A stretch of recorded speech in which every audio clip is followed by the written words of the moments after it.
shouldn't be too expensive. We're staying at room 13. Usually airy and usually very, and that's just how my life goes. And I don't ever try to dress to impress. Fuck you, preppy asshole. On the 14th floor where the bathroom door don't lock. So happy we don't gotta worry about the cops. We could all get arrested for this, but when the body is mixed, I don't give a shit tonight. Alright.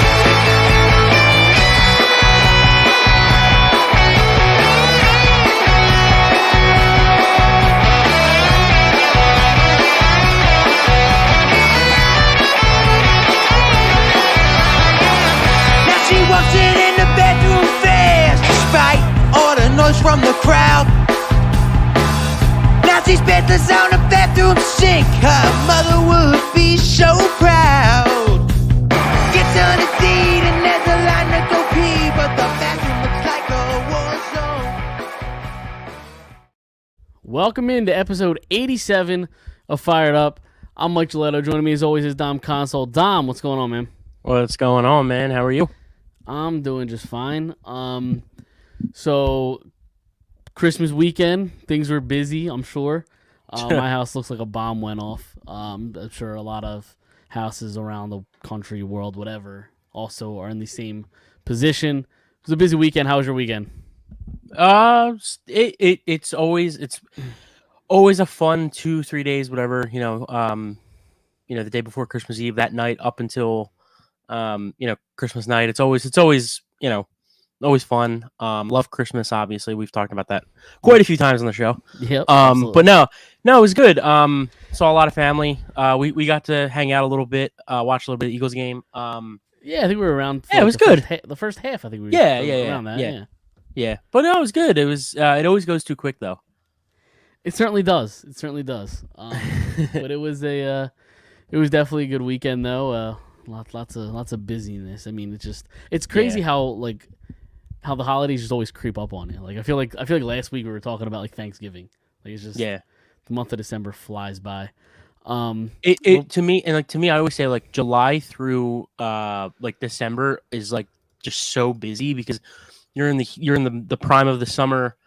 That's when like every weekend you have something to do. You have a birthday party, you have a barbecue, you have 4th of July, you have holidays, and then you lead into September when you have football every Sunday, and then you got more birthday parties, and then the holidays come up, and it's just it's always packed, and then it leads into the dreading months of January, February, and March, and it's just cold and ugly, and January to like the end of March is just awful. Yeah, it's terrible. And like how like it gets dark early, like at 5 o'clock. The worst.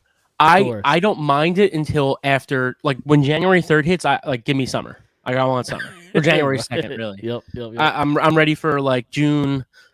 Totally. Going to the Phillies game on a nice June night, drinking a Bud Light Lime, enjoying the game. Absolutely, I couldn't agree more. That sounds wonderful right now because this weekend was like 10 degrees. It was way too cold for me.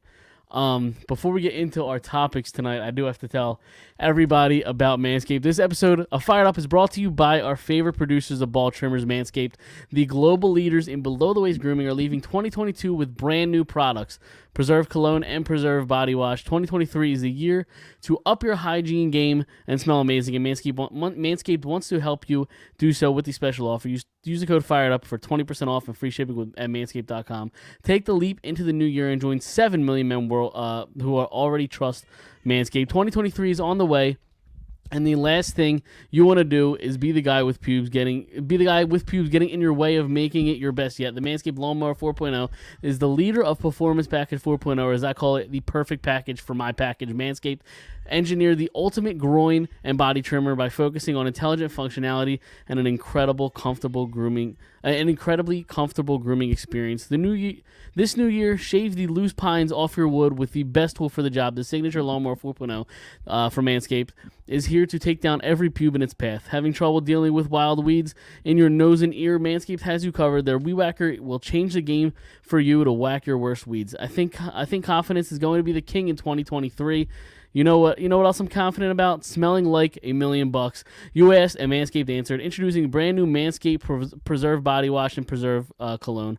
Talk about being clean and feeling and smelling good. The new Preserve Body Wash from Manscaped solves all three for the perfect addition to your daily grooming routine, but in the shower. This body wash has a light, woodsy scent and is infused with aloe vera and sea salt to keep your skin feeling clean, nice, and moisturized. This new Preserve Cologne is like the body wash with a light, woodsy scent that answers the call of the wild by leaving you smelling like a man forged from the earth. It is also cruelty-free, dye-free, paraben-free, and vegan, so you know you're in the right hands while smelling right. Use code FIREDUP for 20% off and free shipping at manscaped.com. 2023 is on its way. The woods are here and smell amazing. Are you ready to jump in and join me with Manscaped? All I could say is, listen, the ball in Times Square isn't the only balls that are dropping. That sounded much better in my head. Had to do it. So Manscaped, check them out, 20% off with Fired Up. Yeah, so another... Wait. Yeah, go ahead. So before we get anything, I got a bone to pick with you too. Okay. And Chris is not here, All right. obviously, but Yeah, okay, can I talk about that real quick? He's sick, and I hope Chris gets better. I feel like we had the last maybe month or so. It's just been kind of two guys. Yeah. It's. I think we had one show in the last 6 weeks. yeah, where like it's month, with all three yeah, of us. at least, yeah. Right. But I was gonna wait till better, next Chris. week, but yeah, absolutely. I was gonna wait till next week, but I think it's gonna be stale by then. Okay. Listen, I'm 26, not 27. You ageist pricks. I was close. I That's said first 26. off. I said 26 or 27 on last week's show. Secondly, Chris is the one that directed me to 27. I don't even know what I don't Secondly- even know what I said last week that you're gonna have this bone to pick with me yeah. about. Santa brought me a new phone, so I don't need that fucking charger. Okay, You upgraded. I upgrade. Oh, Santa was nice to me this year. Well, listen, that's so- awesome because I'm tired. When- Okay, I'm gonna test you here. I'm gonna call your bluff. Take a look at that phone. Well, did you work today? You didn't have work today, did you? No, it was off. Yeah. See, this is tough. I can't. I was gonna test it and see what percentage your phone is at, but I'll well, still do it. I had. Well, okay. I'll tell you right now. I was out all day. Didn't charge my phone once. I'm at 48. Okay. Okay. But- But did you use your phone less or more than you would have at work? Probably more, right? I'd imagine. No, probably less. Probably Yeah, less. probably Okay. less. So Yeah. next Monday. Well, no, Dude- I've had it for like 2 weeks. I've had it while at work Okay. because I do use it for work sometimes too. Okay. Well, I'm just saying. We have to put the new phone theory to the test because, I guarantee next Monday your phone's gonna be almost dead. No. I've had it a full week's worth of work. While being at work, it was. I think the lowest that I've come home to it was like 40 or 38% or something. Okay. So I'm like, by the time I go to bed at night, like half the time it's like at 50%, and it's like, this is gonna overcharge now. Like, so, All right.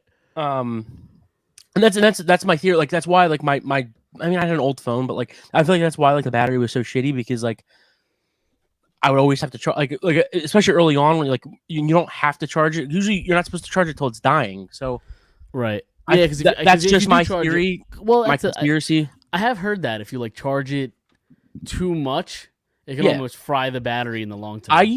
I used to have a Mac laptop, like I'm talking years ago, like 12 years ago. And obviously they're much better now, but I had a Mac laptop where it was overcharged so much that it would only go on when the charger was like if it could say 100% and like you would take the charger and the out whole of thing died. the whole Yep. thing just died. Yep, I had the same issue with an old MacBook. Yeah. 100%. All right, so before we get into the sports topics, obviously the Eagles coming off of a loss to Dallas. We'll get into all that. But I had a little bit of we as a network and a show have a little bit of news that we kind of teased out last week or a few days ago. So obviously it was November 1st. We launched the Phired Up Podcast Network. And I was in communication. Somebody, he was in the comments, Don. We are going to bring on the Drunk on Broad podcast to the Fired Up Podcast Network. Now we kind of built a relationship with these guys for quite some time, probably a year plus, give or take. Yeah, I mean, they're the coolest guys around, the nicest people.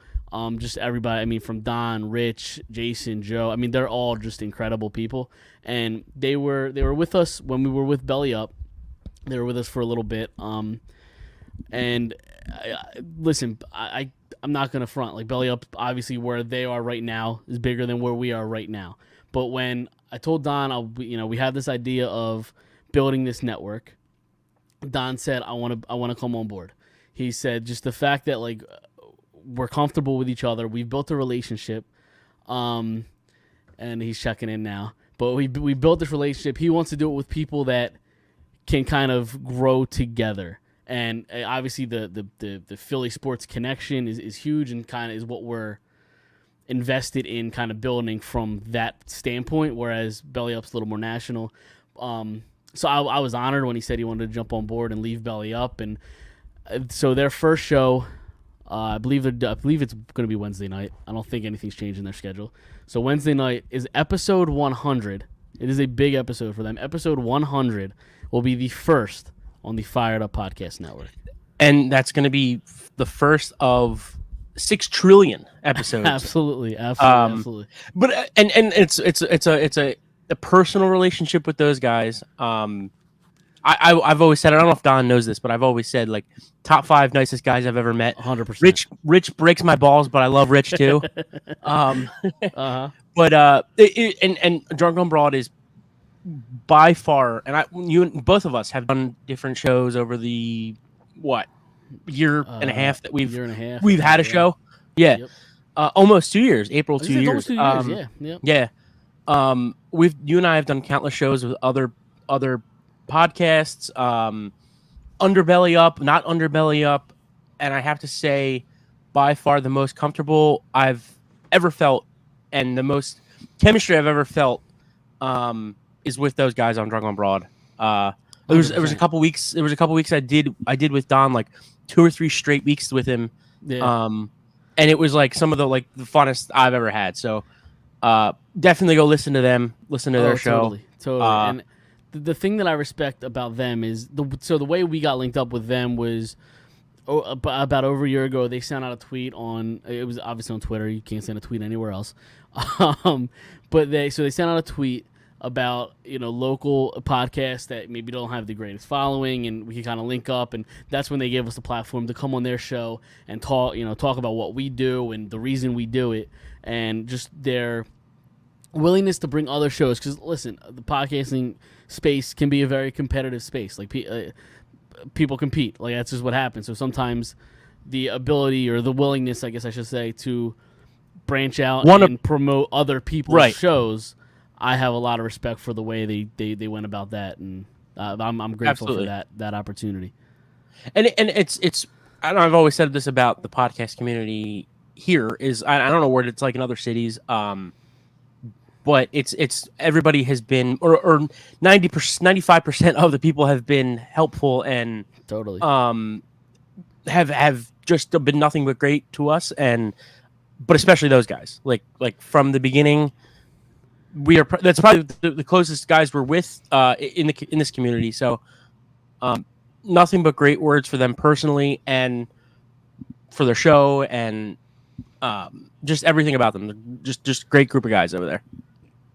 Totally, and that's why I feel like me and you and Chris and the whole Fired Up team is kind of doing something special. Is because, like, when I was, and I'm not here to shit on anybody, but like when I was with You Would Think, the Philadelphia Flyers podcast, I didn't feel like any sort of community. Like, I didn't feel a part of a podcast community.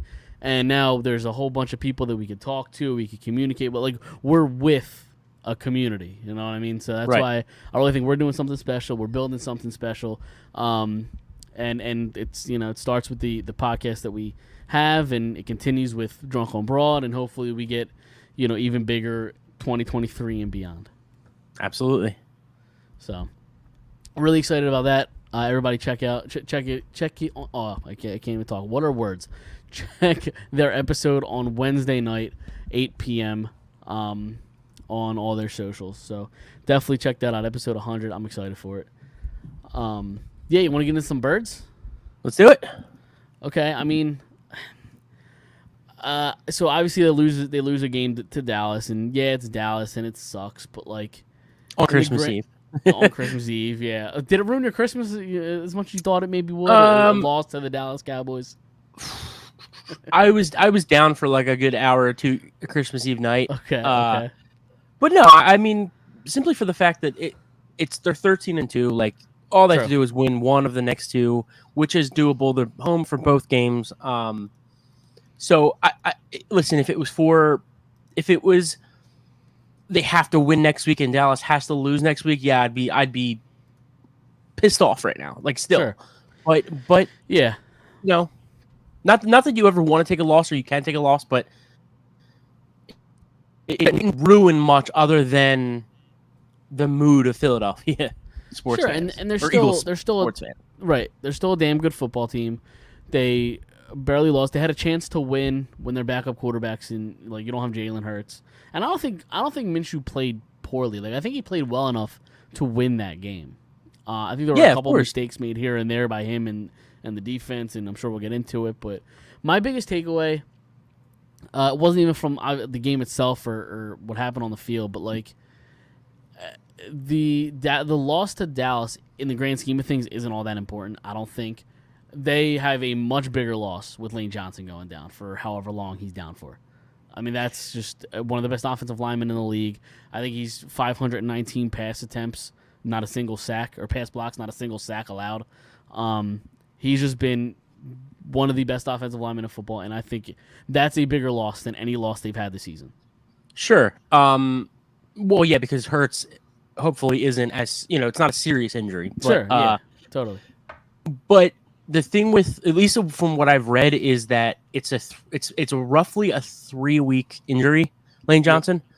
So, listen, you're and I agree. I think this is a huge blow to them, especially having to win one of the next two to gain home field, to gain that extra week of rest. That would be huge for Lane. But I don't know. Let's see how Driscoll plays. I'm not ready to sit here and say like all hope is lost. I'm not saying you are. I'm just saying I'm not ready to sit here and say like the season's over or all hope is lost or any of that. That's not what I'm saying either. I'm just no. I know it's an important. Yeah, of course. It's just what I've seen. Totally. Let's just see how Driscoll plays. Let's just see how he goes out there, and I'd be surprised because I've seen some things where they say Mailata might move to the right tackle and Dillard plays left. Wouldn't do it. No shot. Yeah, there's no way. No way it happens, and B, there's no way. Like I would never let that. Like if I was Sirianni, like I don't think Sirianni's going to do that. But nah, I wouldn't. I would just try it out. Driscoll. Listen, Driscoll played well at I think it was right guard last year or earlier this year. Yep. I think he did a little bit of both last year, and I think Sayamalu went down for half a game or a game or something. And he played well at right guard. We'll see what he does at right tackle. But he's a good backup. Like he's one of the better backups in the league. So like this is why they have a lot of offensive linemen, because their offensive line is a little bit older. Or two of the five guys are a little bit older. But yeah, I let's just kind of see how things go. Let's see what his timetable is, and hopefully it is that 3 weeks. I could be totally wrong. It's just what I read. But I mean that would be good if it is 3 weeks. You get that.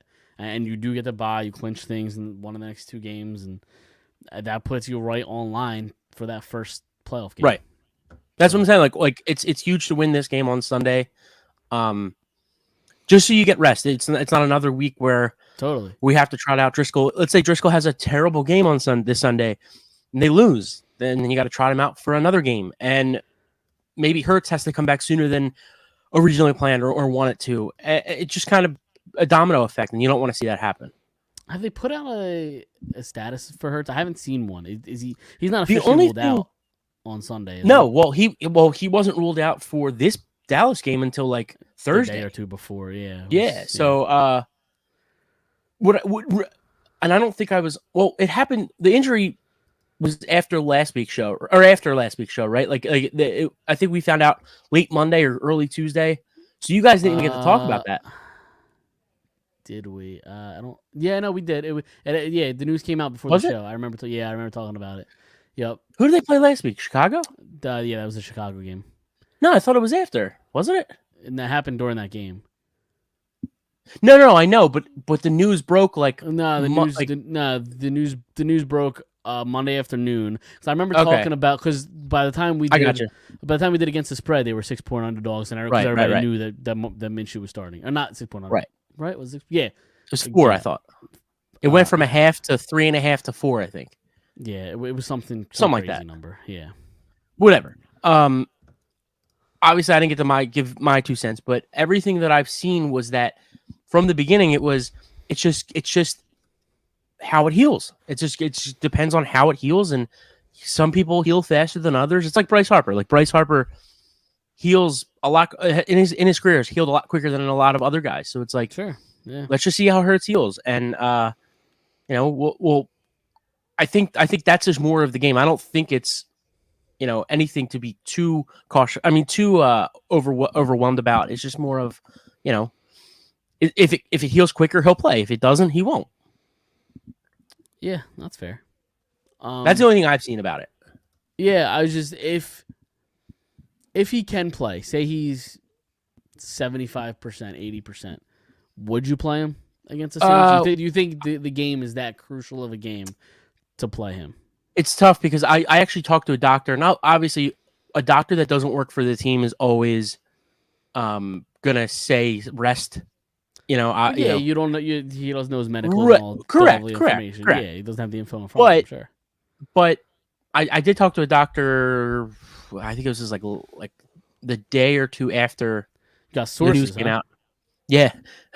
Well, no, it was a total not an Eagles doctor, but I did talk to a doctor, and he said that you really don't want to mess with shoulders, especially with a quarterback. Like if he's not close to 100, doesn't matter.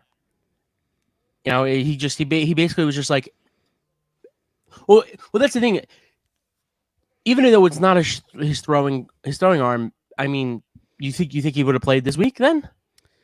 I think if it was a playoff game, he was playing. Yes, of course. I mean, yeah, sure, 100%. I don't think there's anybody in that locker room or front office that would say, he's not playing. But I just think they have faith in Minshew. I really do. I think they have enough faith. Look what he did this week. He put up 34 against Dallas, a good defense that, he wasn't. I mean, he had 4 turnovers or 3 turnovers, whatever it was. He had 2 interceptions, and then the team had 2 fumble loss. Well, I think the fumble was credited to transfer. Was it? Yeah, the first one. Okay, yeah. The Boston Scott one. The Sanders one was obviously on Sanders, but I think they gave it to Minshew. But listen, aside from the turnovers, he did his job. He went out there and put up 34 against Dallas. I'm trying to remember the second interception. I know the one you could almost blame Quez Watkins for it because he just got out muscled. Right. I don't remember what was the other interception. Do you remember? Why am I going blank on the second interception? I don't remember either. There was so much to unpack from that. I know. But the Quez one, like the Quez just gets out muscled. And that's not the first time we've seen that from Quez. But I don't love the decision either because I don't think we've never seen that. So I don't think Hurts would ever throw that ball there. You know what I mean? Sure. Like I think it's a long list. It's why would they put him out there on that route? Why is he on the outside against a corner on the outside? Why throw that ball there to him? Yeah. He's got to catch it. It hits his hands. It was a good play by the. It's just a list of things, but sure. But yeah, I don't know. I think Minshew went out, did his job, put up 34 against Dallas. Sure. And it was just more so the defense than anything else. Yeah. I mean, it really was. Slay didn't have the greatest game. Who else? I think that's a little overblown, but the one touchdown to CD, I think, was just blown coverage. I don't know if that was solely on Slay. Right, Slay was back there when that happened, I think, right? I don't even remember. It was blown coverage. I don't think he had the greatest game. No, but the 3rd and 30 is 1,000% not his fault. No, it's not. It's not. Was it? It was over there? What's that? Was it Scott that was? Yeah, it was Josiah Scott. Everybody did their job except Scott. It's what were they in cover 2 dime or cover 2 nickel? What one of them? Basically says Slay has to play up, and the safety has to take the deep guy. And Yeah. Josiah Scott turns the wrong way, goes the wrong way, and you get him wide open. Yeah, which I mean, listen, I know a lot of people shit on Dak. That was one of the best stories I've seen Dak make like ever. Like it just was, or at least a long time. Yeah, right. Yeah, in a long time. But yeah, I mean, you talk about the bad play from Scott, and I guess we kind of talk about the second injury that came out of the game. Avonte Maddox out indefinitely with a significant toe injury. It sounds like they might not get him back at all. Shocker. So yeah, right. So that means we're we're going to see dealt with a lot of injuries. Yeah, but we're going to see more of either Kevon Wallace or Josiah Scott, and that kind of scares me. Yeah. It does. Like it doesn't get easier. Like it's just like not that it doesn't get easier, but it's just like both of those guys. I'm just not confident in either. Wallace did make a good play this weekend, but other than that, like he's just been a huge disappointment. I know he's a 4th round pick, but projected to be like a 2nd or 3rd round guy, the steal in the 4th, and this, that, and the other, and it's just like this guy out of Clemson, like he hasn't made a good play since Clemson. So right, exactly. You see a flash here and there, but nothing. Yeah, nothing that stands out. It's like, oh wow, we got a player here. Right. And then even another guy that's just like disappointed me the last few weeks is like Kazir White. Like, yeah, we haven't seen him do a thing in like 6 weeks, 4 weeks, whatever it is. But and he's a free agent, so he might not even. Yeah, like they might not even. There's a reason why the team that drafted him didn't sign him, and maybe this is it. The first 12 weeks he was great, and then the last 6 weeks he's just been like either okay or just bad. Yeah. So totally. But yeah, I mean it's that's a bad loss. There really isn't much to take from the game because like I feel like for this season the Eagles have kind of avoided disaster when it comes to injuries, and I feel like they're all happening at once, which is really unfortunate. Like you had Goddard go down for a few weeks and he's back obviously. CJ hopefully he's back very soon. I think that'll help the defense obviously. I feel like things kind of have gone off the rails since he went down. Not that he was the main focal point of the defense, but he helps. But yeah, just everything's kind of happening now with it. You got Hurts, you got Johnson, you have Maddox. I don't know. It seems it's weird for a 13-2 team. Things seem very bleak right now, but I guess that's what happens after a loss, right? And listen, maybe that's what great safety play is. Helps out the linebackers, helps out the defensive line. Even though the defensive line has been nothing like I projected them to be before the season started. Before the season started, I hit you with this, and you were even like, "Oh, that kind of makes sense," and I was totally wrong. And I'm not saying you were just like, "Yeah, that makes sense." Like, I'm not saying you co-signed it, but I sat here and said, as much as I love Brandon Graham, he's coming off a major injury, he's in his mid-30s. Fletcher Cox coming off a bad couple years in his mid-30s. Hassan Reddick, I don't really know what he is yet, even though he had a good last couple years. Stud. Absolutely, that's what he is. Who else? Josh Sweat, he's a 3rd down guy. Javon Hargrave, he puts up a good first 7 weeks and then he disappears. And I've been nothing but wrong about all of them. Yep. Yes, you sure have. Fletcher has been great the last 6 weeks. Brandon Graham, he looks like maybe he's coming off a major injury, but not terrible. Like you said, Hassan Reddick, a total stud, steal. Javon Hargrave has put in what are we at, week 16? Has put in a full 16 weeks. And Josh Sweat looks like a guy that's not just a 3rd down pass rush. So was I wrong? You certainly were, and while you went on that little rant, I pulled up the list. Hey, listen, 8 players named to the Pro Bowl on this Eagles team, and some of them were the guys you named, right? I guess I'll just start it. Jalen Hurts, Lane Johnson, Hassan Reddick, AJ Brown, Jason Kelsey, Miles Sanders, Darius Slay, and Landon Dickerson, kind of out of left field. He's been good. I'm surprised he got the kind of recognition that he maybe deserves, especially like Mailata is just an alternate. Like I think Mailata's been better than Dickerson. Sayamalu's been better, and he's an alternate. Yeah, right. I mean, Dickerson's been good. But he's had a roller coaster year. It's 1 week he plays great, then he plays bad, and then he plays great, and then he plays. although I will say the last like 10 weeks he's been pretty solid.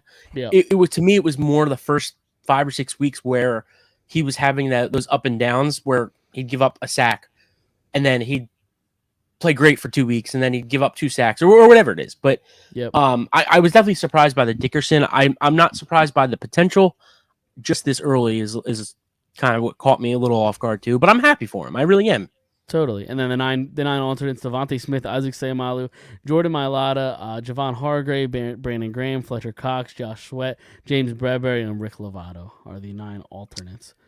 So And then can we just sorry, go ahead. No, I was just gonna say 17 guys total that got Pro Bowl nods. So Which is insane. yeah. But can we just give him his flowers to Devontae Smith this year? Over 1,000 yards, had over 100 against Dallas. He hit that 1,000 mark this past week. 2 touchdowns, which I called before the game. I should have put money on it. I didn't. Dude, he is a freak. Just his just his ability to catch. Like he just got glue on his hands. It's insane watching him. He had one ridiculous catch on the sideline against the Cowboys. Yeah. He's absolutely insane. There was one on 3rd or 4th down at the end of the game he caught. It was a high ball. The high one up the middle of the field. It hit his fingertips and somehow he caught at the end of the game. Yeah. Yep. Mm-hmm. I mean, listen, if he was the size of AJ Brown, I think he'd be. You're talking Calvin Johnson at that point. Way better. Yeah. You're talking legitimately. You're talking Calvin Johnson. Right. like and I think AJ Brown's a really good player, a great player. I do. Yep. One of the might be the hardest receiver to tackle in the league. Yep. But Devontae, I think, just has better hands and he's a great route runner. Like that's the thing. Yep, AJ Brown, totally. He's one-on-one, he's open. So is Devontae, but Devontae also runs great routes. So it's like and listen, Marvin Harrison was 10 pounds lighter, I think, than Devontae. So like you can be a great receiver in this league. And especially Marvin in that league that he was in is way different than it is now. But yep. I love Devontae. I really love him. What a season he's had. Both of them, and AJ Brown. AJ Brown has over 1,300 yards, the highest in his career. So they're doing something right. Absolutely. And I mean, having AJ over there, I'm sure is helping Devontae Smith. Like absolutely, Devontae. I'm not going to say Smith's rookie season was bad, but I think it was kind of like a roller coaster. Like it was real up and down. He had some really good moments, and he had some really kind of low moments. But he had almost 1,000 yards, dude. Did he? He had like 950 or 940. I just remember being underwhelmed by his rookie season. Well, that's it. You're not wrong about that. Yeah. It was like Jamar Chase. Jamar Chase had a 200-yard game, and then he'd go 3 weeks and just be like, okay, and then he'd pull up 180 yards for 12 catches, and then for like two weeks, and then the next week he'd do the same thing, and then 3 weeks he'd disappear. Yeah. But Devontae, I agree. When you think of his rookie year, it's not like, oh, he maybe had like 700 or 800 yards. Nah, dude, he almost pulled in 1,000. He broke the rookie record. Yeah, that's true. He did do that. Did you pull up the stats? Nah, I'm doing it now. Oh, okay. I was gonna say I couldn't remember. I think it's 60 something. 916 yards. 916 yards. Yeah. So 916. How many catches? 62? 64? 64. Yeah. Because I remember like 2-3 weeks ago, people were like, "Yeah, Devontae might maybe has a chance at 1,000." I'm thinking to myself, dude, he's got like 800 yards with like 6 games left. Like he's gonna shatter what he did last year. Maybe not shatter, but he's got a chance to shatter it, and he's gonna beat everything. He was 12 catches away from tying 6 weeks ago. So what's he at now? Catch wise, just yards, catches. Catches 79 catches, 1,014 yards, 7 touchdowns. Yeah, nice. I think he deserves a Pro Bowl. Even not, I mean, I guess they technically give it to you if you're an alternate, but yep. But rightfully so, man. It's been a lot of fun watching those two guys, and those two guys help out Goddard. Goddard helps out those guys. Hurts helps out everybody. Oh, totally. It was nice seeing Goddard against the Cowboys. Yeah. He had a couple really nice catches. It's like aggressive, like went up and got the ball. Yeah. There was one ball Minshew threw to him in a tight window, and I think he broke a couple yards, but Yeah, he looked vintage, man. He looked like nothing was bothering him. So it's always positive, a positive thing to see, Yeah, like totally. injury wise. Yeah, no, absolutely, absolutely. Anything else for the And game, or yeah, go ahead. well, I was just gonna say, and it's hard to say anybody's 100% at this point. It's week 16. Oh, sure, Nobody's absolutely. 100%, but he looks it. So Absolutely, absolutely. Yeah, nobody is 100%. That is correct. That's why like it's kind of important at this point to just get that by and yeah, rest up. hopefully for a without couple hurts. weeks. Yeah, Yeah, that's it. I wouldn't like if he is. I know we had the conversation earlier. If he is 75, 80%, I don't even play him against the Saints. Yeah. If you lose that game, maybe you play him against the Giants week 18. But they could. I mean, the Saints aren't good. They could easily beat I the was Saints. gonna say with they're Gardner not gonna Minshew. lose to the Saints, right? No, I could play At quarterback home? for the Philadelphia Eagles, and we're still beating the You Saints. texted me that, and I thought I think I ignored you because I was just like You I was you just don't like think that's so? not true. You don't No, think so? 100%. no, 100%. no way, 100%. no way, no way, 100%. dude. I like Get Howie Roseman on the phone. God. I'll call him right now. That's my source. It really wasn't a doctor. It was actually Howie It Roseman. was Howie Roseman himself. Yeah. Get him on the phone. I'll And don't sign get me a wrong. one-day You could probably throw a contract. ball. Don't get me wrong. You could probably throw a ball further than I can. I don't have any arm, but I'm saying that's how bad the Saints are. I They love you. stink. I love you, They but stink. but I'll just hand the ball off to Miles. Maybe throw a couple like 2-yard slants to AJ Brown. Let him do his thing. I'll be all they right. would have you on your ass before you even had the ball out of your hand. No chance. Dude, No chance. Got the that's best what makes you offensive. sleep at night. Got the best offensive line in football. I'll be just fine. Yeah, but you got Jack Driscoll on the right tackle. I'll Cam Jordan slide plays that I'll side. slide to the left. It's fine. We're good. Shit, that would be my. I'm a lefty. That would be my blind side. So there you go. That'd be bad. It's hyperbole. It's I hyperbole, love that Tom. I love that you're confident enough to think that you can even get to the outside quick enough. And don't get me wrong, you're probably quicker than I am. You're probably faster than I am. I'm just saying. But I'm also not sitting here saying I could rip the Saints apart. I never said I could rip them apart. I said we can I'm beat them. paraphrasing here. Actually, in our text, I think I did say we win by 21 plus. So I guess I did say that. With you a quarterback? I think I didn't. I say that. Jesus Christ, we'll win by 50 with Minshew. Didn't I say that? I think I said that. I don't know. I'm trying to find it. It's fine. Oh yeah, I said this is the text between me, you, and Chris. I wouldn't play Hurts yet. I could play QB, and the Eagles would win by 21 plus. I think we both ignored you. You did, both of you. Yeah. All right, are you ready for against the spread, or do you have anything else with the Eagles? All right. Yeah. So I do have Chris's picks here. Before I get into that, let me give the weekly totals. So this week I went 1-4, bad week. You went 3-2. Your first winning week since week 12. First time over 500 in almost a month. Yeah. Yep. And then Chris went 1-3. He has a game tonight because Chris loves the Monday night games. Yeah. That brings that brings our yearly totals. He does. Chris is in first, 37-42. You're in second, 36-44. I'm in third, 32-48. It's miserable.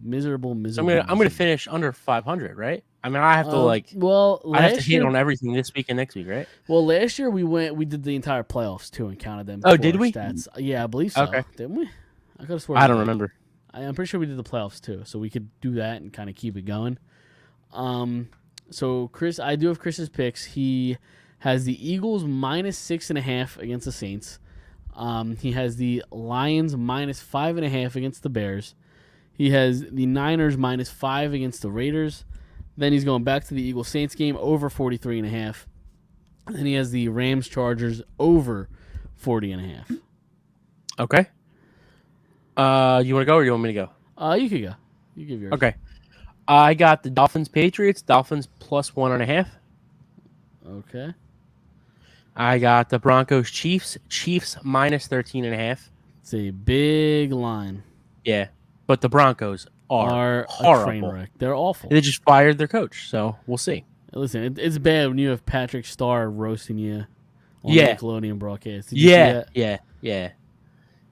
You did see that, right? Yeah. I saw the behind the scenes thing. Did you Was see it that? No, I didn't see the behind the scenes. No. So today they released real quick. They released a video of the guy who does his voice, and he was like in the control room, and he was wearing like the CGI stuff because like I guess they used his face to Yeah, be like Patrick's face or whatever, and they showed his like live reaction to it. It was cool. that's funny. And then I got the Niners Raiders also. I think Chris had that. Yep. Niners -5.5, which I don't love because the Niners don't score a lot of points. No, they do I not. guess they're very up and down, but they don't give up points. Yeah. And then which is why I got the Niners Raiders under 44.5 as well. Under 44.5. All right. Yep. And then the Bills and Bengals over 49.5. I feel like Chris takes the Monday night game every week and the Eagles every week. He does. He does. What's the Monday night game next week? Did he have the Monday night game? I didn't even look. I don't know. I didn't look. Do you have it up? Buffalo Bengals. I took it. Okay, so you took it. Bills Bengals. Yeah. Fair enough. So I always try to stay away from it. Yeah, I do too. I don't like taking the Monday night game. So I have the Browns and the Commanders. What a train wreck of a game! But I have the Commanders -2.5. I have the. I thought about it. Yeah. I mean, the Browns. Deshaun Watson sucks. I'll just say that. So I have my second game is the Vikings and Packers. I have the Vikings +3. Listen, this game is going to be on Sunday, January 1st, which is why I'm picking the Vikings, because I don't know if you know this, but Matt LaFleur is 15-0 in December with the Packers. So I made sure this game wasn't in December. It's in January. Vikings +3. I got something on that after this. But go ahead. I have the Giants -3.5 against the Colts. I have the Panthers and Bucks under 39.5. It's a low under, but I don't care. Neither of them teams can score. And then I have the Rams Chargers over 40.5. Chris also had that as well. The new look Rams with Baker Mayfield can put up some points. I thought about that one too. Yeah. I hate to burst your bubble. I hate to burst your bubble, but this asshole is going to get in the playoffs, and he's going to win a game. Aaron Rodgers. Aaron Rodgers? Yeah. What's their record? Like how they have to win out. They have to win out. Yeah. And you think they're going to win against the Vikings? Yes, because I think the Vikings are. I just and listen, it could be the way that the NFL rigs games or something, but I just think the Packers. I think they want to get this guy in the playoffs because it's a good story, or to them it is. It helps them. I just think he's going to go in there. He's going to win out, and he's going to go into the playoffs, and he's going to wreak havoc, whether it's against Dallas or Minnesota in the first round. Okay. I mean, I think it comes down to this week. Is week 18 to play the Lions. They theoretically should beat the Lions. I mean, things get weird. But really, that's to me, it's a coin flip with yeah. the way that the whole year they've played. Yeah. Yeah, but I think Rodgers has been really good the last couple of weeks. I think the Packers have been really good the last couple of weeks, and I just think the stars are going to align for Aaron Rodgers to get in the playoffs. Okay, fair enough. I mean, I don't fully disagree, but all I know is it's not in December, so I'm taking the Vikings. I hear you. That's wild. 15-0 in December games. Yeah, it's nuts. Not to get totally off topic, but it's kind of like that like the craziness of like Tony Gwynn, like who played for like the Padres and stuff, like just like the crazy stats he had, like not the crazy stats, but like the crazy, like I guess it is stats, like he's had like more strikeouts than more pop outs than strikeouts or something. It's like Joey Votto. Like Joey Votto has only popped out in the infield like 3 times in his career or something. Like it's just like wacky stuff like that. Yeah, I was trying to look for stuff with Tony Gwynn because I don't know any of the stuff you're talking about. Oh, dude, I see so I follow this Twitter page that like posts like all that like baseball stuff. I see them like maybe like once or twice a week, like just crazy Tony Gwynn stats, and I'll send them to you. Yeah, I'll send them to the group chat. Okay, yeah, it's crazy. I forget, the one was like he's got more throwouts at home or something than he does like strikeouts in 1 year. Like it's crazy. Like the guy he was just, you could argue he's a top 5 hitter ever, like just pure hitter. Right. I think I just saw the other day he hit 459 or 429 for the year, for one of the years or something. He had like 100 RBIs and he let off or something. I don't know. I'm gonna try. I just typed in like for a little bit. But. I just put in like the stats for Tony Gwynn, and this is the first one that came out. Gwynn's rookie season, in which he played 54 games, is the only year of his career that he didn't hit 300. He hit 289. His 19 consecutive 300 seasons are second to only Ty Cobb, who had 23. It's crazy. That's nuts. Huh. Dude, I'm telling you, just like look up like wacky stats. Like it's like. I'll try to look them up right now. All right, that's good. While we talk. I guess we could kind of transition into baseball a little bit. The Phillies weren't done. They went out and signed Craig Kimbrell, a relief pitcher, obviously, 1 year, $10 million. This can go, I think, one of two ways. I mean, I think he can either regain form and get back. I don't think he's gonna get to prime Craig Kimbrell days. I think that's silly, but I think he could be a damn good 7 or 8 guy, and hopefully Dominguez can be your 9, your closer. Even though I don't think they'll have a traditional closer. Like I think this is gonna be a kind of a committee thing. So you will see Kimbrell close games, but it could either go that route of him regaining some sort of form, or it could be the Yuris Familia, Brad Hands of the world, which I hope that doesn't happen, where you're trying to hopefully you can regain the magic again, where you're hoping to with those guys. I just hope it doesn't turn out that way. But I don't hate the signing. I like it a lot. Yeah. That's the thing. Like last year, we were sitting here like, oh, we got Brad Hand. Maybe he can revive his career a little bit. He had a good year a couple years ago. Maybe we can get something. And he just kind of wasn't that guy anymore. No. I do like Kimbrell's chances better than Brad Hands. But yeah, I agree. I think they're going to go by committee. I think he hasn't closed more than like 20. He hasn't had more than like 25 saves in the last like 3 or 4 years or something. I could be wrong, but it's like 22, 24 the last couple of years. Yeah, he had 22 last year. He had 24 the year prior. 2020, he only had 2. Yeah, it was a short season too. Yeah, that's true. On top of that. And it was with the Cubs.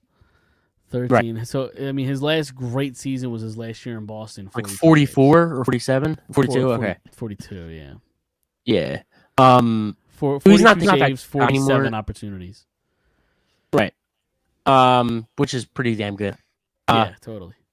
Yeah, he's definitely not that guy anymore, but like I said, I like chances of bouncing more than Brad last year. Dom, you good?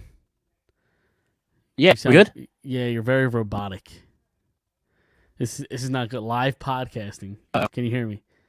Refresh the page a little bit and hop back in here. Can you hear me? No, not really. You're very robotic. Uh-oh. What happened? All right, Dom left the chat. Now I'm just alone on an island talking about Craig Kimbrell. Let's see if I get Dom back in here.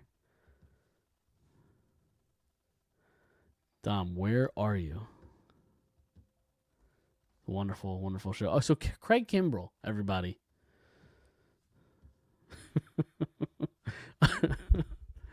All right. Wonderful. Up here he is. No, he's kind of here. Device not connected. Dom, what are you doing? Uh-oh.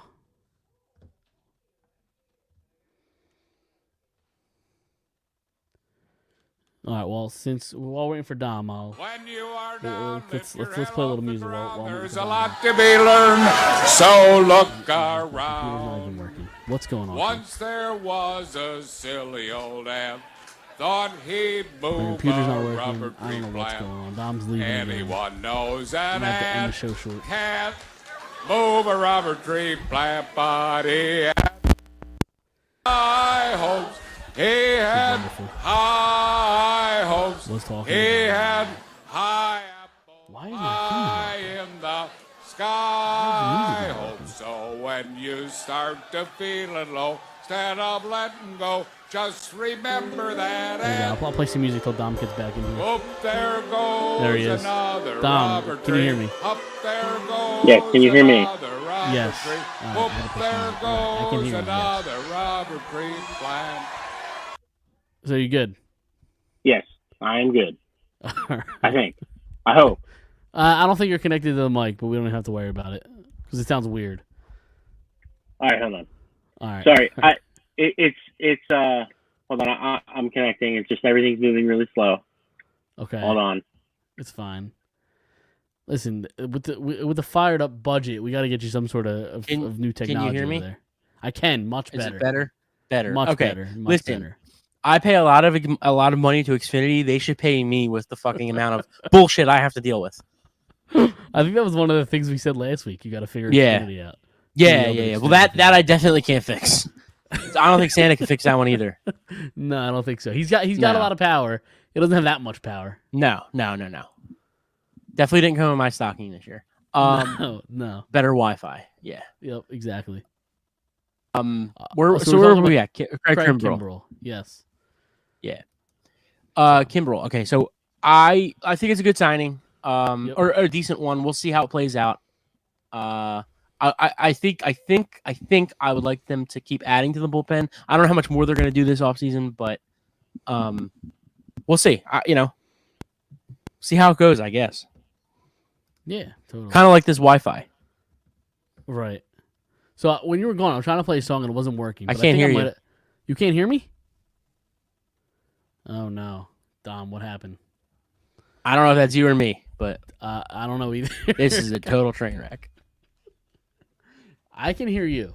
This is gonna happen in the middle of the show, isn't it? You can't hear me? Okay, wait. Now I hear you. Now I Now hear you you. hear me. Now you hear me. Yeah. Okay. All right, that's fine. Okay, Craig Kimbrell, whatever. I don't even care about Craig. We talked about that already. Let's move on. Yeah. Wait, I got this crazy Tony Gwynn shit. Okay. Really quick.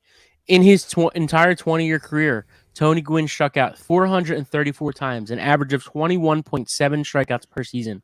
Last season, 129 players had struck out 22 times by the end of April. I believe that 100%. I was literally just about to say that's like more than somebody averages like a month. Like somebody probably averages that like a month. Right. It says since Gwynn debuted in 1982, a hitter has finished the season with a batting average of above 346 times. Like Bryce Harper's MVP year was what, 21? That was last year, right? He struck out. How many times did he strike out? I'm curious because like the strikeout people value it so much different than they did back when Gwynn played. Like it don't matter. It doesn't matter if he strike out nowadays. All right, so his MVP season, he struck out. Let me see, how many times did he strike out? 134. How much was Gwynn? I was gonna say 150. I was gonna guess 150. 134. And what was Gwynn? In his career, I think it said 434. Okay.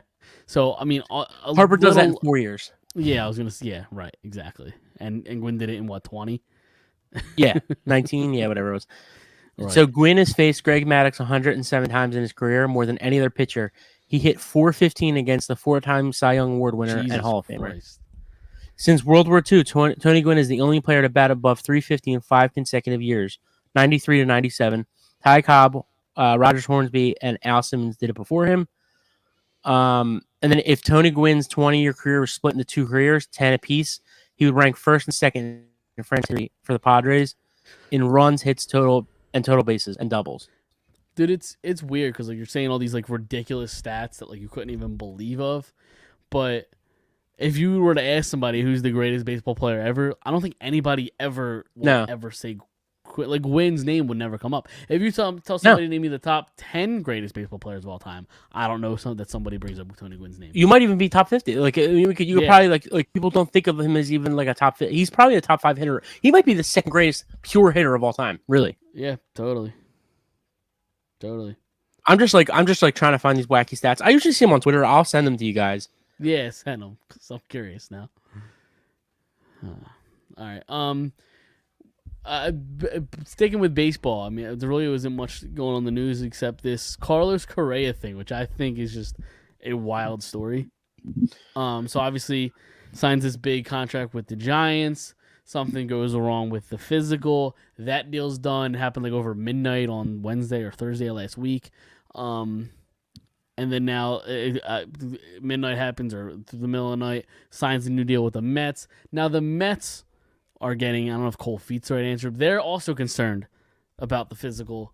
Yeah. It's just a giant shit show. It's before that it's happening to the Mets. Before we get into the Mets part, let's get into the Giants part, right? Yep. So the Giants over the last I don't know, maybe 10 years have just had the worst luck in the world with free agents. Yeah. Go back to the Stanton trade to the Yankees, Giancarlo Stanton. Yep. There was reports that he was traded to the Giants, just like there were reports about Aaron Judge. There were reports that went out like Giancarlo Stanton's being traded to the Giants, and then an hour or two later, oh no, actually he's being traded to the Yankees. Bryce Harper was all but signing there until the Phillies step in. Yep. Aaron Judge, we know the story. Reports of him signing there. A couple hours go by and he's a Yankee. It's just like a list of they did like a whole lineup. I was trying to find it because I saw that exact the exact lineup you're talking about. I can't find it right now. Yeah. I was trying to look for it. So yeah, it kind of sucks for them, but if Merry Christmas to Philadelphia, if this turns out to not if the Mets really turned out really concerned about this physical.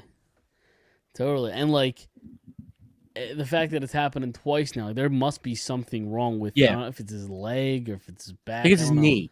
Yeah. So it's really it sounds like something's gonna get done, but a shorter deal. It's not gonna be some sort of crazy 10, 11, 12-year deal. It's gonna be a shorter deal probably, and I think the Mets are more willing to take the risk than the Giants because the Mets just have unlimited money. They can spend whatever they want. So I think he will be a Met. I really do. It's just a matter of for how long. Yeah, absolutely. No, I agree with that. Like you said, it's not going to be that 10, 12-year deal that they reportedly offered him. But yeah, I mean, it even if it's a 5-year deal and he turns out to be okay, this is the Phillies' time right now. So like I said, even if it's a 5-year deal, it's still going to be tough for the Phils, man. It really is. Totally.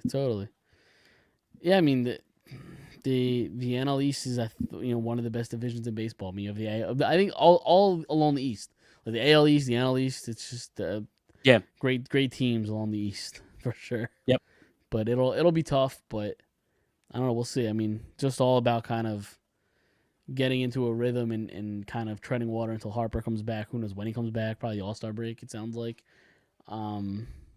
Yeah, we'll see. I'm excited. You talked about it earlier in the episode. Just a June day, going to the bank and just enjoying a nice summer night in Philadelphia under the lights. So, yep, that's what it's about.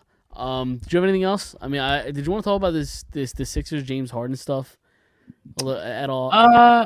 To me, I mean, if you really want to, but there to really me, isn't much. There really isn't much to it. I tweeted something out about it today. This is how much the sport suffers, is the fact that the off the field or off the court stuff is so much more dramatic and entertaining than the on the court product. I hear so much more about the stuff that happens off the court than the stuff that happens on the court. I think the NBA has an issue there, but of course, because of the biggest divas in all sports. Yeah, what was that? I think the NBA players are the biggest divas in all sports. They're the big compared to football players, hockey players, baseball players, whatever. They're the biggest divas on and off the court. So, and I guess soccer's on the field. They're probably a little bit more divish. But, sure, yeah, totally. But I also don't think I think there's some truth. I think there's some truth to it. I think it could be I would buy that it's true. Because I mean, didn't the Sixers just get hit with a big punishment for tampering with James Harden? Right. So if he's going to look at the Houston Rockets, it sounds like he is also again tampering. Yeah. So. Listen, I don't know if it's true. I don't know if it's not true. To me, this is where it's weird because I thought most of his career was about the stats, it was about the money, it was about the fame, it was about strip clubs. less about his legacy. It was all about strip clubs. Yeah. It was less about his. I think he cares about his legacy. I do, more than a lot of other guys do, but a lot less than the 5% that really do. But I think in the last year and a half, 2 years, 2.5 years, really since he went to Brooklyn, I think he's started to actually care about trying to win. So if this is true, I was totally incorrect. Why would you want to go to Houston if you really wanted to win? Which in the last 2 years, I really felt like, okay, he came to a point. I'm in my mid-30s. I haven't won anything. I have the stats. Now let me go get my championship. I'll be honest. I don't think he ever cared about that. That's just not the vibe I got. I think he was saying some of the right stuff when he came over in the trade to make people believe that's what he cared about. But he never did that before. No, I know. Ever. I know. You're right. I'm not saying you're wrong. I'm just saying. I just never got that vibe. Sure, but it was even before the Sixers. What was even before the Sixers? It was going to Brooklyn. It was, I'm going to play with these guys because I want to win. Like, he came here and he said, I'm coming to play with Embiid because I want to win. But at the same time, it's like, and I know that, all right, so somebody like you who doesn't watch a lot of the NBA really, sure. You view Harden a little bit different than somebody who watches it a lot more. Totally. So I think that, all right, what am I trying to say here? I think that, I don't know how to put it into words. That's tough to do on a podcast, Dom. Yeah, no. But that's the thing is, I have so many different feelings about James Harden in my head right now. It's just so hard to put them all in the right words. I just think that, there's, I don't know. I guess there's a sense that it's proving that, I guess, that it is that he just doesn't really care that much about winning. That's really what I'm trying to say. Sure. If this is true, there's no way he cares about winning. It's all about what he wants to do with his career and all about the money and all about the strip clubs and all about the. I was gonna say again, it comes down to Houston has better strip clubs. Right. Yeah. That's simple. Yeah, it's just, but at the same time, it's December and I don't know if that's just smoke. And even if he does go back to Houston, I still don't know if that is the truth. I'm just kind of, I guess, taking it with a grain of salt. I just don't know what to expect right now. I don't know. Know. And again, I've said it before. It's just weird that something like that comes out in the middle of December or the end of December in the middle of a season. Yeah, it's just such a weird story to me. You don't hear that happen in the other sports. You don't hear. That's not true. You don't hear it all that often. Honestly, you don't hear Javon Hargrave is looking at going to the. Well, Javon Hargrave Colts, isn't James Harden. He does not compare to James Harden. I mean, talent level. I mean, I think Hargrave's a better player in the NFL than Harden is in the NBA. No, current version of James Harden, it's washed. Dude. Washed. Well, how much does he average? Go look up at how much he averages. I don't care. They lose a bunch of games. That's all I care Dude, about. I know they've won 8. I know they've won 8 or 9 in a row. I get it, but I don't know. I'm so down on the Sixers not this team big. Right I am not this big James Harden guy. The dude is a top 10, close to top 5 scorer ever. He gets what he wants. Sure, no, totally. And how many sacks? And how many sacks before this year has Javon Hargrave's average? That's fair. I was just talking about the player right now. No, sure. What? No, they're still not close. They're still not fair enough. All right, but when do you hear? Wait. I don't know. When do you hear Shohei Ohtani for the last 3 years has been going to the Yankees or the Dodgers? Austin Matthews. Hold on. Hold the fuck on. Though that's speculation. This was a report. So is this? No, this is what? No, it's a report. This is a report saying that he hasn't come out and said anything, so it's not a report. No, but it sounds like it's a report that said, "Oh, James Harden's considering this." Those things are no, there's no sort of information. It's Austin Matthews. Oh, he might go to Arizona because he's from there. That's literally the only thing they're basing it on. Did you read the article? I skimmed through it. not once did it say he was considering it. Okay, well, that's what the There's a tweet and report out headline that I people saw. think that he may want to go back to Houston. Okay, all right, okay, then that's different. Austin All right, Matthews to the Coyotes, Shea Ohtani Which to will the never happen, Dodgers, by the way. the Giants, right? Whatever. Sure. To the Giants, the Dodgers, to the Yankees, whatever it is. Aaron Rodgers has been retired the last 3 years, or playing somewhere else, whatever it is. Okay, listen. If it is a speculation piece, then okay, then I agree with you. The way that I interpreted it is that it's like somebody got this from somebody in Harden's camp. But even if that is, there's nothing that came out that he said I'm doing it. So at the end of the day, Because he can't. Right. So it's speculation. Even if he did say I'm considering it, we will never know until either after the season or ever. Because right now it's just speculation because you and I don't know. Okay, fair enough. We don't know if somebody said it, so we're speculating that somebody said it. It's speculation. It happens in all 4 sports. You're getting fired up. Fired up, Dom. I like it. The Beatles are overrated. I'm just saying. It happens in all the sports. Does it happen in basketball the most? Yes, because they're the most. It does. Divas. Sure. Yep. Totally. I agree with that.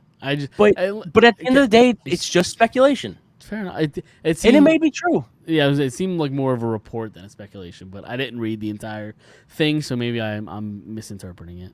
But I'm saying even if somewhere it did say, because I'm sure there's 100 articles about it now, even if somewhere that does say he's considering it, it is speculation because it did not come from his mouth.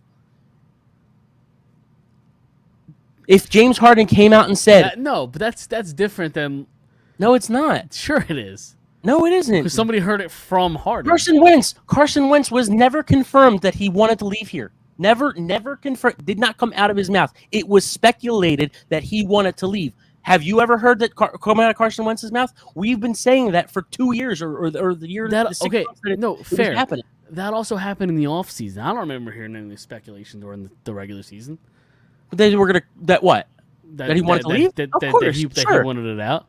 That he wanted out. It wasn't in the middle of the season. Well, that's not totally true. We found out later that there was speculation that it was after the Green Bay game that he said trade me or get rid of me. That was the speculation. No, that's fair. But we didn't hear that till the offseason. Exactly, because it'll happen till the offseason. Right, like but the fact that something gets put out like this now is just weird. I'm not saying it's not weird. I don't disagree with that. I'm just saying. Then what are we yelling for? From James Harden's mouth. What'd you say? No, it didn't. I said, then what are we yelling for? Yeah. No, it's a weird situation. To be honest with you, if he left, I probably wouldn't care that much. Like, I'd probably actually be a little bit happier. But at the end of the day, like, it's a report that somebody is saying, oh, he might leave in this offseason. Like, it happens all the time. Like, Aaron Rodgers might leave this year. Like, we've been hearing it for 2 years. Like, he may retire. He may want to leave. Russell Wilson, we've been hearing for 2 years that he wasn't too happy in Seattle. But he was good enough to keep it inside Seattle, inside the locker room or the front office, whatever. Because that's just the way they handle things. Sure. But he was unhappy for a couple years. So, like, this stuff happens. It's just a matter of when the shoe drops, like when it does happen. Sure. He may go back to Houston. I really couldn't care less, to be honest. Like, I think they have a good backcourt without him. Okay, fair enough. I'm going to switch topics a little bit. Go ahead. Still on the Sixers. We can kind of do a 180 here. Do the Sixers, and maybe this is a little too premature, do the Sixers win a championship with Joel Embiid on their roster?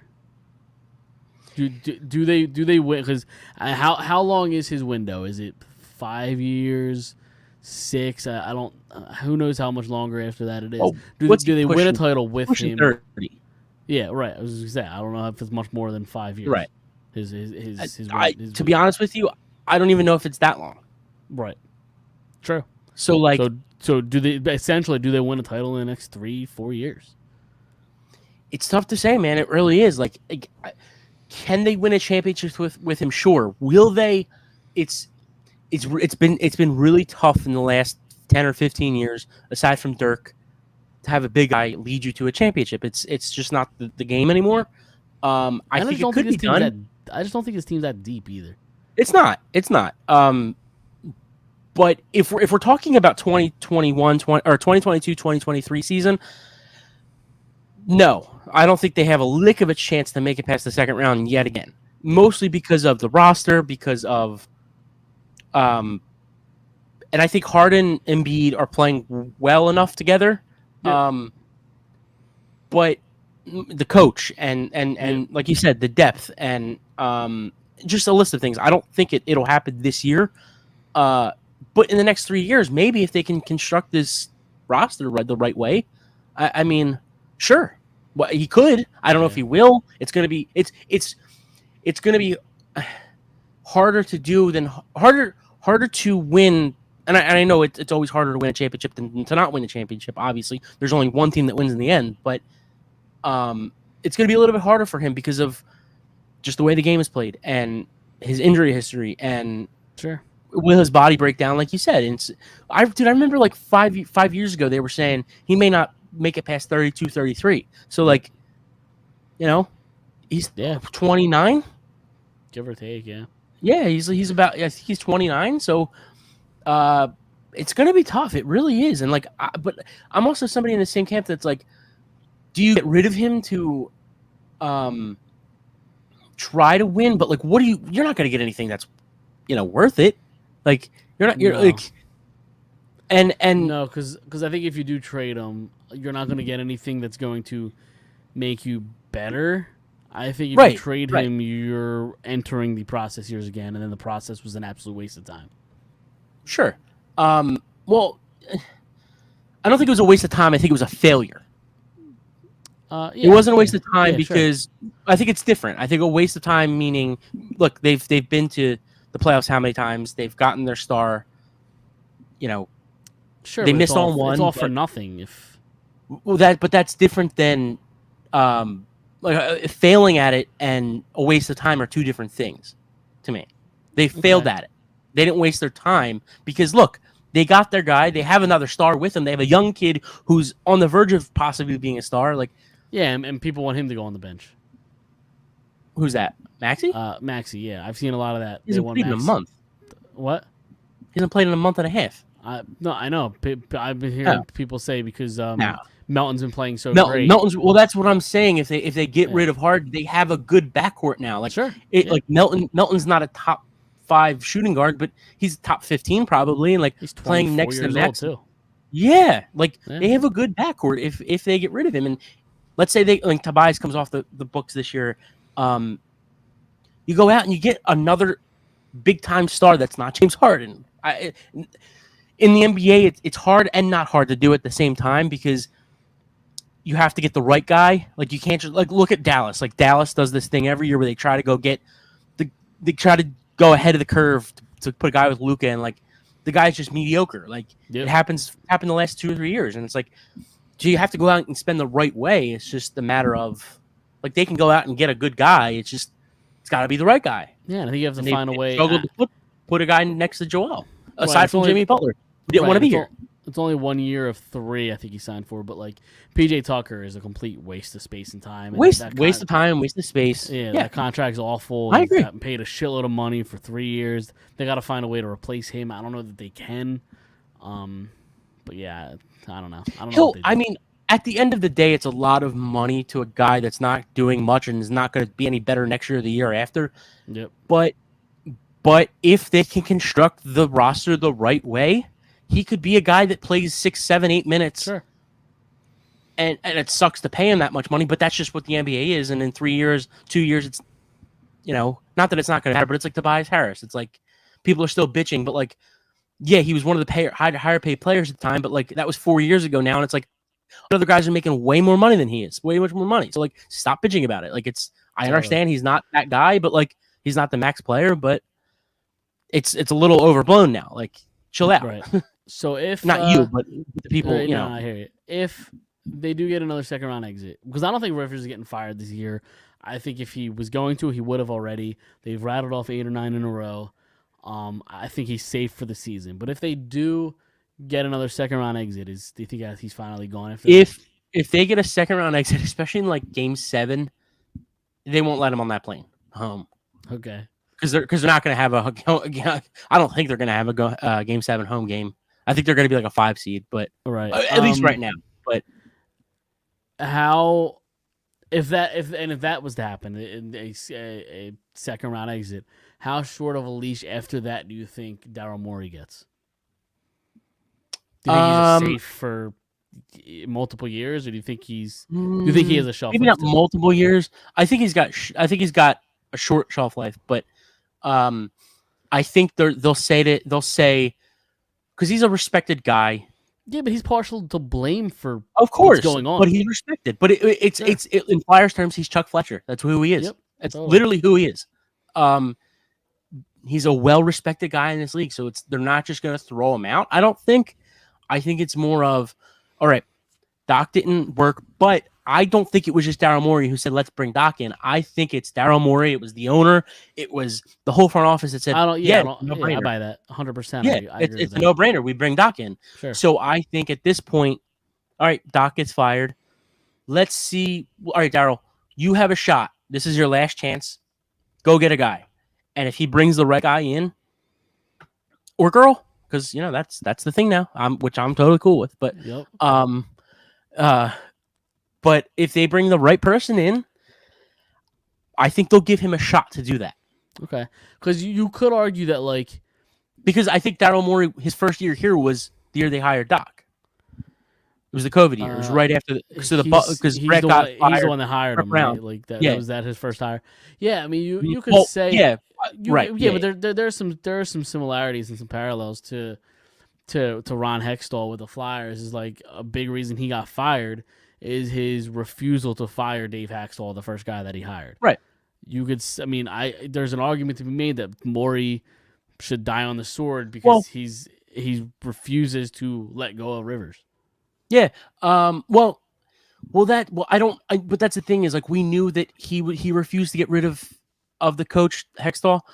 I don't know yet if he refuses to get rid of Doc. I don't know. Sure, yeah. That's the thing. It's Doc. It's not Joe Schmo. It's Doc Rivers.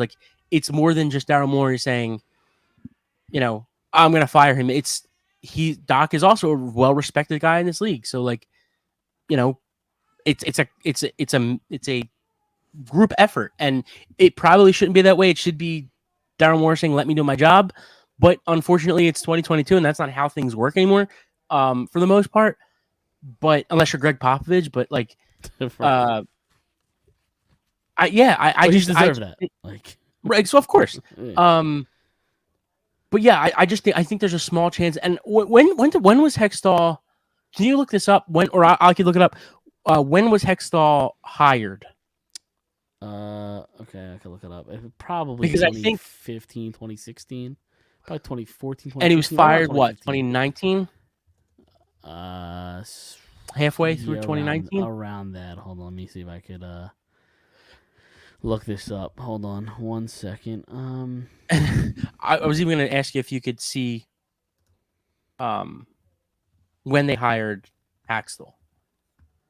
So July 15, 2013, Hextall returned to the Flyers and was named assistant general manager. On May 7th, 2014, he was named the general manager. Wow, okay. That's actually a lot longer than I thought.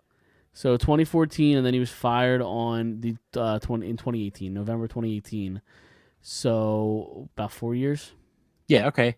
So we're pushing on Daryl. So Daryl was hired right after COVID, the COVID bubble year. So that's 20. Okay, so when was Haxtell hired? Haxtell, I believe. Dave Haxtell? 2014, I believe. Dave Haxtell? No, it was a little bit later than that. I think it was 2016. 2015, maybe. Hold on. Because I think Hextall fired Berube.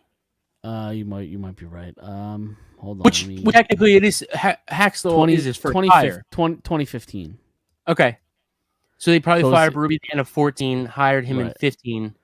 So 15, 18. I'm just trying to see. Yeah, there are parallels, absolutely. But I just think that that Daryl Morey's been doing it a lot longer than Hextall has at that position. So I think that he's well more respected. Sure. And he's been doing it, and he's been with the Sixers a little less than Hextall's been with the Flyers. Sure. So that's why I think they say, when Hextall came in, he was the assistant in LA, right? when he came from. Yes, correct. Yep. So, but Daryl Morey was the GM for the Rockets, and I think another team before that. But Sure, so he's like been this around season. a lot Absolutely. longer. Yeah. So 100%. I think that's why they say, "All right, Daryl, it might be your last shot, but go get me a guy." Yeah. That's fair. But I see what you're saying. I can see It's that. not totally invalid. Not invalid, but totally. It's not totally similar, but not too similar, but not totally different. I get what you're saying. Yeah. There's just parallels. That's all. Yeah. All right. You got anything else to get off before we get out of here? I don't think so. All right. Well, another Cecil episode. My daughter is going nuts upstairs. I don't know if anybody can hear, Yeah. I don't know if anybody can hear that. Yeah, but it's cool. I mean, she's the what 55th member of the Phired Up network. So Exactly. or whatever it is. I just made up a number. But speaking of which, everybody check out Beer Battered Sports. Got to give them all a shout out. Beer Battered Sports, the P-Lot podcast, Bell Smashers, Boost Control, and the newest pod to the network, Drunk on Broad. Super excited about that. I'll have that up on the website hopefully tomorrow at some point. But again, excited they're on board, and I'm excited for everything that's to come. We're gonna get out of here. Everybody, check us out on Twitter, Facebook, Instagram at Phired Up Sports. Check us out on Apple Podcasts and Spotify, anywhere you get podcasts. And we will see everybody in 2023. Have a good new year. See you next Monday.